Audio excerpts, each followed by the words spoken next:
Yeah, family. Excuse me. Thanks for the love. In my first video, I made claims about what benefit should we derive from the Constitution of the Republic of South Africa as Black African citizens. All right.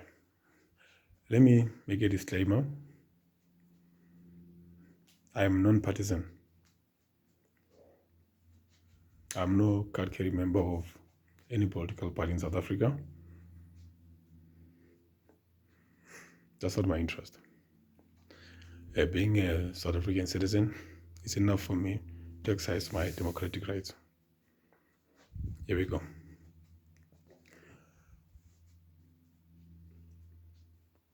The South African Constitution came as a result of, the give and take between, the blacks and the whites in South Africa. The period that started right after Mandela was released from prison in 1990 and then culminated in 93 when certain principles were agreed upon. And the main thing, given the history that we experience in South Africa, violation of human rights, state of emergency, detention without trial, mechanisms that were implemented by the apartheid regime at the time. That actually led to the adoption of the Bill of Rights, fundamental human rights. So now this Bill of Rights, in my human rights classes, I was taught that they actually, three generations of rights. There's the first generation of rights, second generation of rights, and the third generation of rights. I'm not going to do this, to be like a lecture, but I just state that normally the third generation of rights is normally development. It's personal development, professional development. And I'm arguing that for you to access the benefits that are in the Constitution of South Africa as a Black African citizen is to be a land person. You can be a land person, by being, a lettered land person or an unlettered land person. What I mean is that you need to know what you need to know to be able to unlock the benefits that are in the South African Constitution. I'll give you an example. For one who just started working, what's important in your workplace to make sure that you exercise your fundamental rights to fair labor practices in your workplace? Here is it. Yes, you need to know about labor relations. You need to know about the code of conduct in your workplace. You need to know about Basic Conditions of Employment Act, know about equity, employment equity in the workplace, promotions, things like that. You need to know about ombuds. It's normally the CCMA or bargaining councils. You need to know about medical benefits. You need to know about retirement benefits. You also need to know about investments. Because in South Africa, like that we live in now, there are no legislative impediments to one's progression, in life, professional life, as a professional worker, etc. But what then happens is that if you're entering the work market, from a working class background, you are in a position to migrate to middle class, lower middle class, upper middle class, to even be the upper class. You know what I mean? So, like, I want to give my story in this context. When I was about 16, I was doing standard 9. That was 93.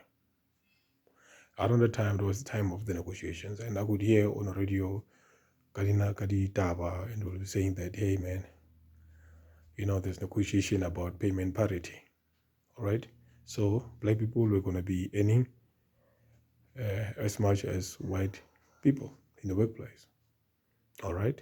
I'm like, hey man, you're going to be making money. So I should take this, school thing very seriously. Of course, I went, to pass my matric, and I did well. I got A in maths. No, oh my God, I got A in biology. I'm sorry, I got A in biology. Oh, I'm not focused now. I got A in history, and then I went to study law. So now, here's the thing. The thing is that we can be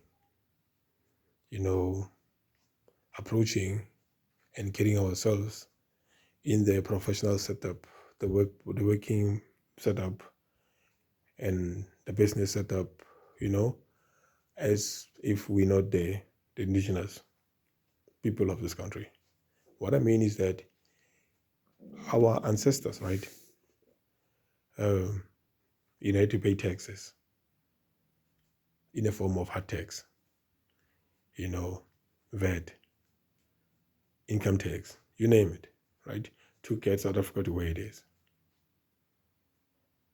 Our elders work in the mines, to generate revenue that has helped to build up the skyscrapers that you find, in South Africa, in the big cities. So now that has led to development of capital markets, of the Johannesburg Stock Exchange, of the banks, and international markets, which we are now plugged into after 94.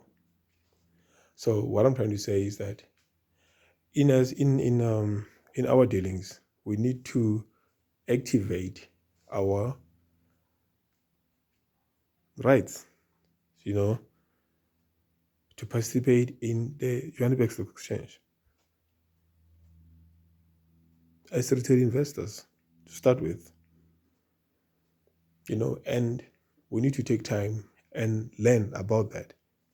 And in future videos, I will give a brief history of the Johannesburg Stock Exchange, how it came about, and what benefits can be drawn from participating in those banks, in the Johannesburg Stock Exchange. And then I will also put my understanding of monopoly capital, what it means. But theoretically, capital from 94 was shed of race. It didn't belong to a class of people, say whites. My understanding is that the managers of companies listed in the Johannesburg Stock Exchange do not own those companies. Once you list your company in the Johannesburg Stock Exchange, the company becomes public. It belongs to the people. And the people can access control in those Johannesburg Stock Exchange listed companies by purchase of shares. And by purchase of shares, they then acquire voting rights